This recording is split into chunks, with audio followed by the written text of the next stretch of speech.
We are on the blender.org page where I've already downloaded Blender 3.3.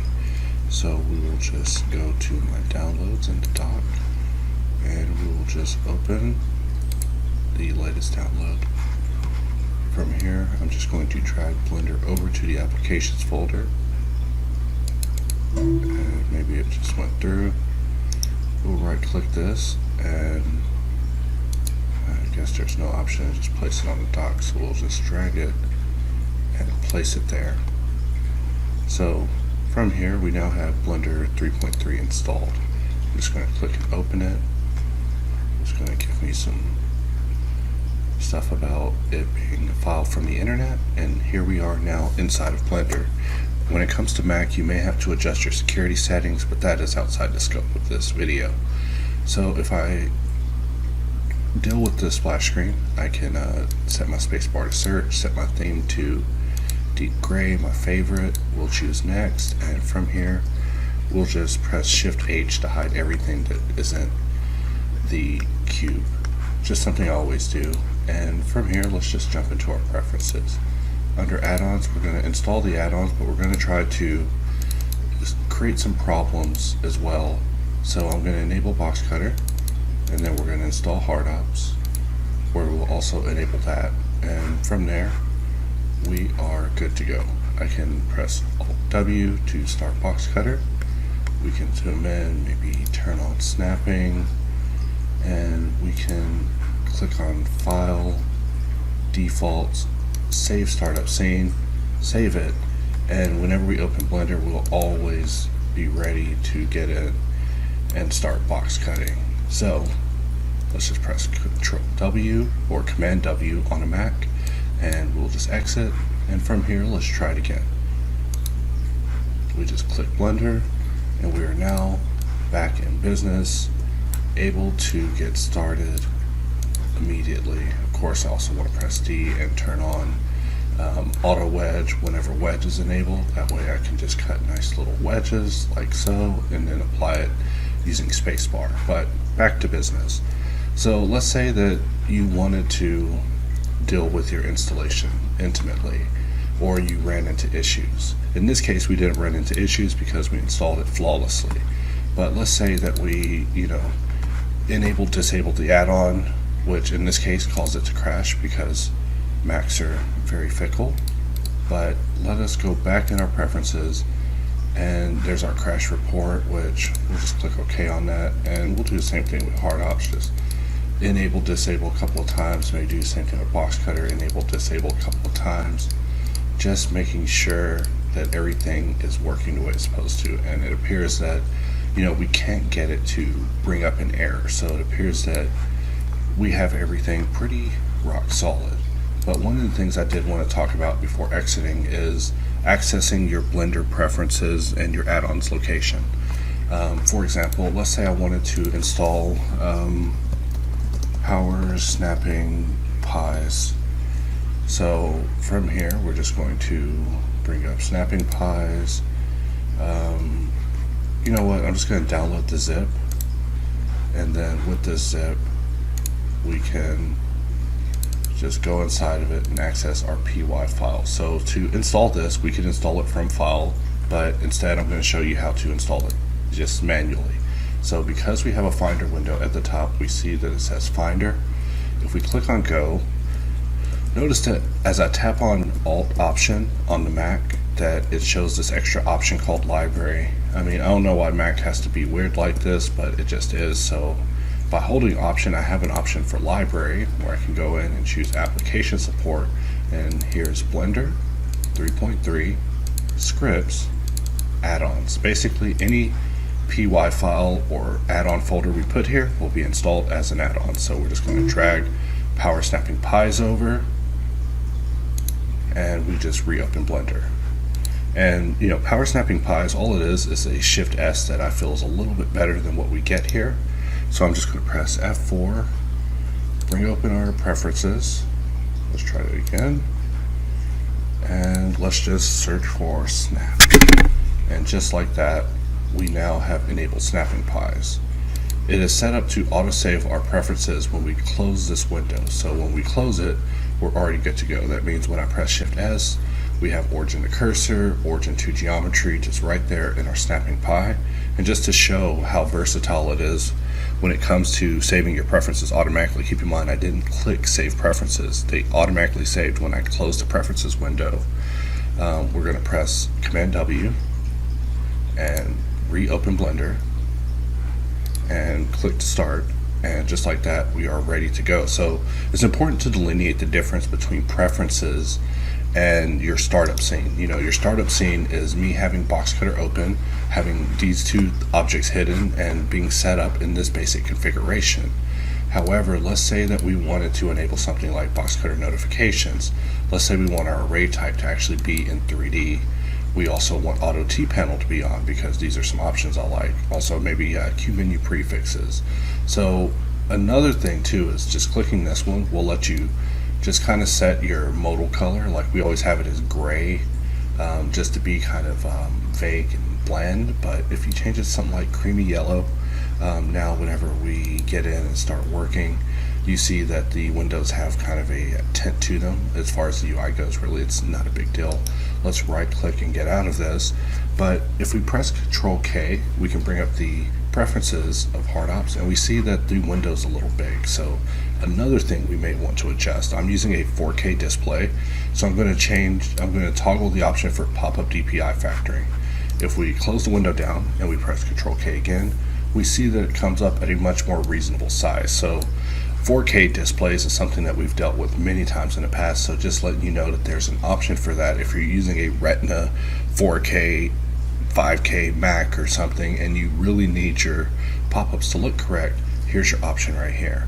So now that we've enabled Boxcutter notifications and all that for setting up our scene, if we want to save this, then we want to save our preferences.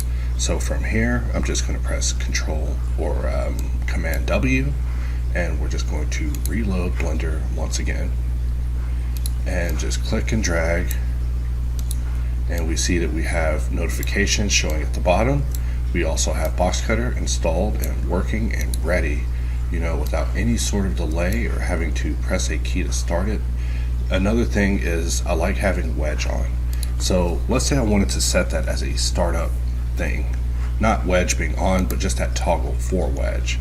So I'm going to press D, toggle this, then just get rid of wedge, which turns it back to box. And we could even use Control K again to quickly save our preferences. And we'll press Command W, exit, and let's open it once again. And from here, we can draw a box. Press spacebar, we perform a laser cut. But if we draw a box, press W, you see that the wedge line appears, and when I press spacebar, we cut a perfect wedge every time. So it's just important to me to be able to cut perfect wedges on spacebar because I'm just really crazy about the wedge. I'm like determined to put a million wedges on everything. So with that, we can wrap this up for now. Here we see the shape looks small, so I'll press W to change the angle in which the wedge is being used, so we can cut it on the side that we want, and that's that. So just showing you how easy it is to set up Blender and HardOps and Boxcutter on the Mac, as well as getting access to your internal preferences and doing manual installations of add-ons if that comes up as a situation. In fact, Mirror Tools is another one that's worth talking about. In fact, let us bring back up our browser if it lets us. And let's just search for something called Mirror Tools. And we'll just download the zip. The thing about Mirror Tools is it is tricky. You know, if you think that you're just going to access Mirror Tools and just install it like an add-on, you're in for another story. In fact, here's the zip that we've received. We're going into it, and we see that due to its folder structure, this isn't set up like an add-on ready to be installed. So if you try to install this, it's not going to work out because this guy has tools for Blender in here, for Houdini, for Nuke. He's a very busy guy, I guess. So let's go under Blender, let's go under add-ons, let's go under 2.8, and let's locate Mirror Tools. and we're just going to drag that over, and we've manually installed mirror tools. So whenever it comes to add-ons, I don't always use install from file. In fact, most of the time I just drag the file into the folder and then reopen Blender. In fact, I don't even reopen Blender. I will just go and spam Control R, and that will allow me to bring up new add-ons that it scans and locates. So here we're under add-ons, and I just type in mirror, and we were able to enable mirror tools. By closing it, it is now enabled and just a thing. We can also tell that mirror tools is enabled because if we look at our hotkeys under the helper, we see that under third party, mirror curve stretch helper is a thing under Command Shift tilde. So let's give that a try. I'm going to tab in edit mode, SX, and we'll use Control R to add a few loop cuts. It's just funner that way. We'll select an entire loop and Alt Shift tilde or Command Shift tilde on the Mac. It's hard to tell sometimes. Easier way is to actually just press Q, and underneath plugin we can actually locate the option for curve stretch.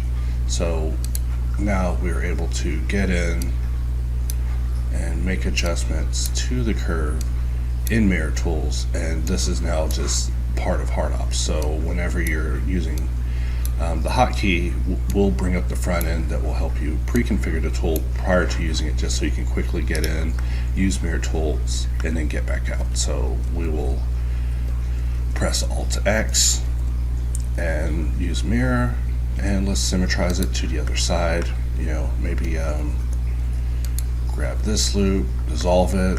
I'm just having a little fun here, but basically you get the idea. And with that, we have configured HardOps. We have configured Boxcutter. In addition to installing them, we've also installed power snapping pies. We've also gone over how to install mirror tools and even analyze an add-on to tell what's going on the inside.